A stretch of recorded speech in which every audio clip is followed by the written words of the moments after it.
Popayán, Colombia, 1770. Un esposo traicionado, una esposa embarazada de su amante y un plan mortal.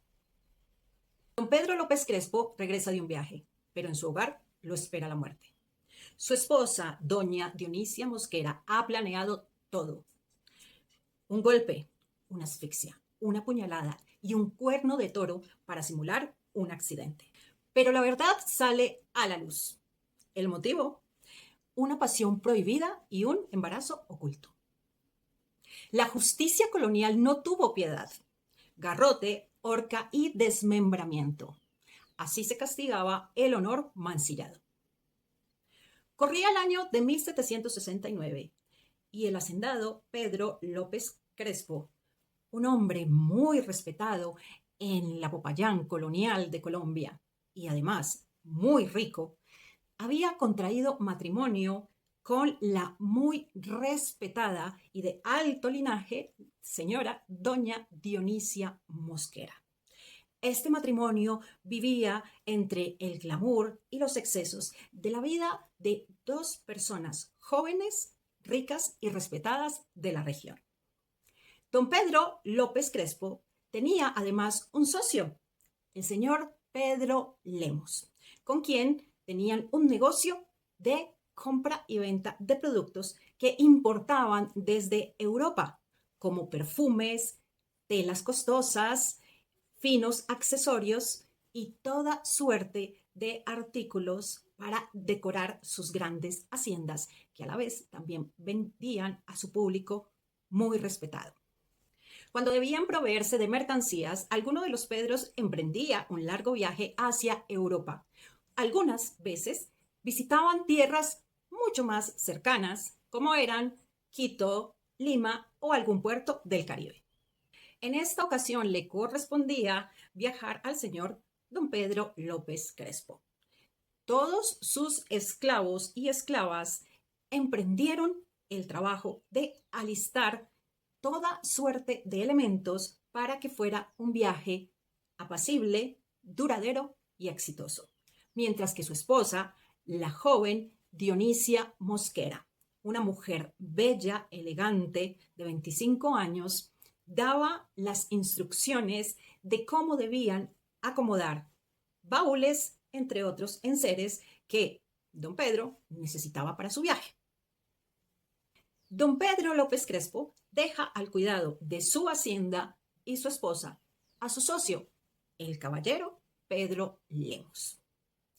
A pesar de ello, el señor Pedro López partió con mucha tristeza de dejar a su amada esposa por tanto tiempo. Sin embargo, muy creyente, muy católico, encomendó a su esposa a Dios. La mañana en que don Pedro López emprende su viaje, su esposa, doña Dionisia Mosquera, evidentemente triste y compungida, no es capaz de salir a despedirlo. Es así como desde la ventana de su cuarto limpia con un pañuelo blanco sus lágrimas y con su mano lo despide. Durante las siguientes semanas, la señora Dionisia estuvo encerrada en su cuarto, hecha un mar de lágrimas. Ninguna de sus sirvientas podía levantar su ánimo, ni hacer que la señora comiera ni bebiera. Estaba visiblemente afectada por el viaje de su esposo.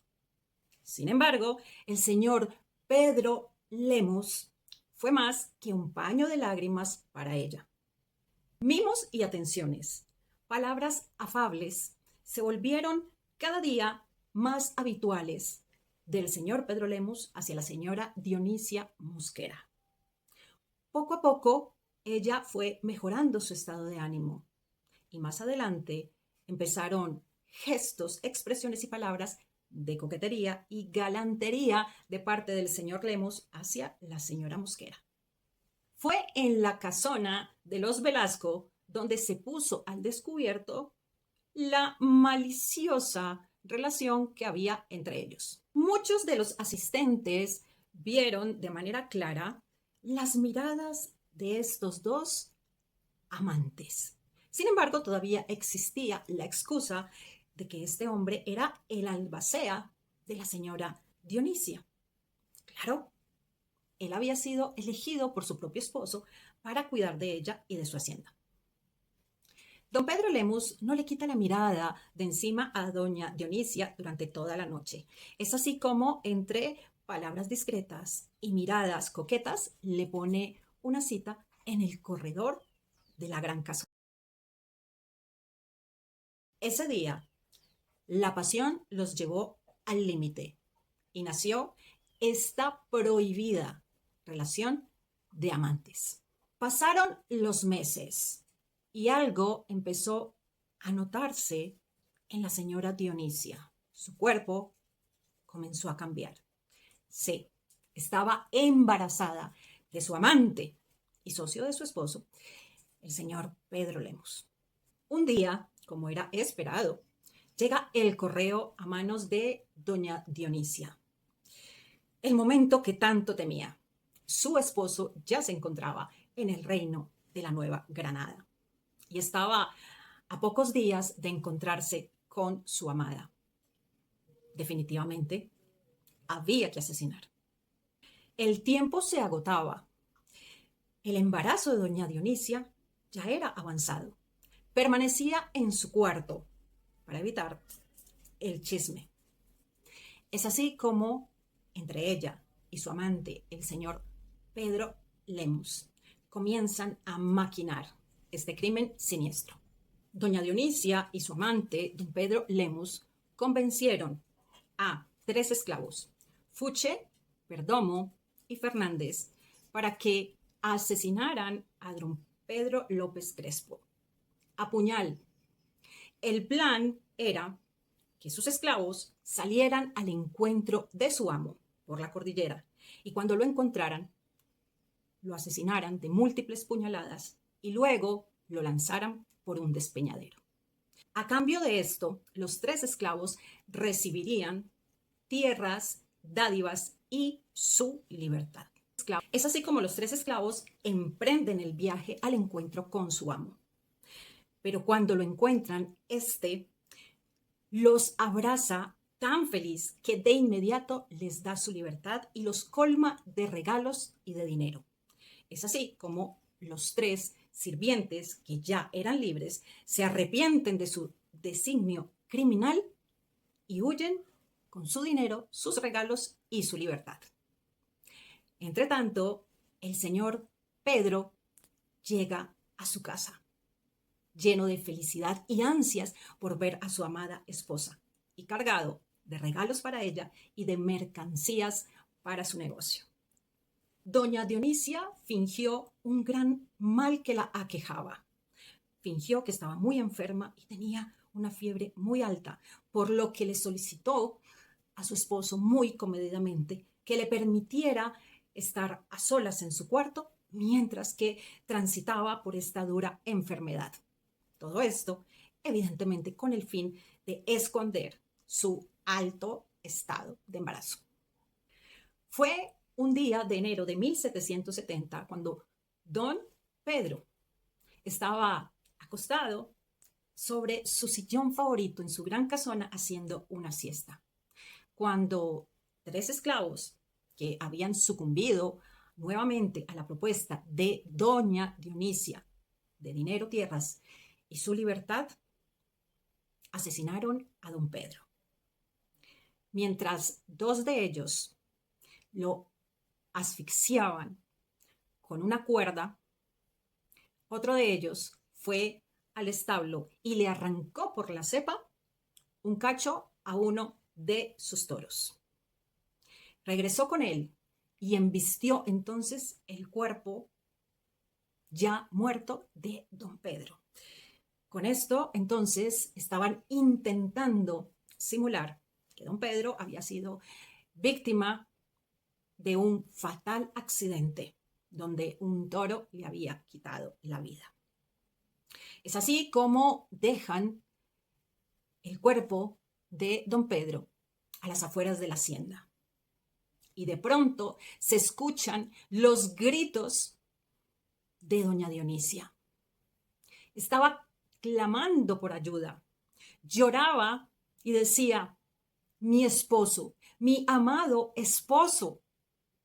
ha sido asesinado por un toro, por un gran toro.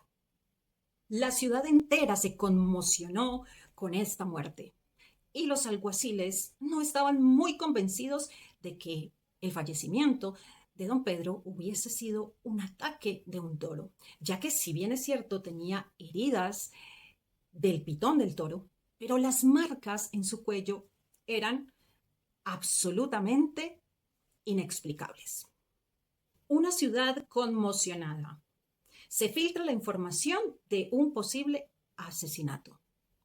Todo esto genera una gran presión entre los alguaciles, que empiezan a indagar una y otra vez entre los esclavos de doña Dionisia y de don Pedro.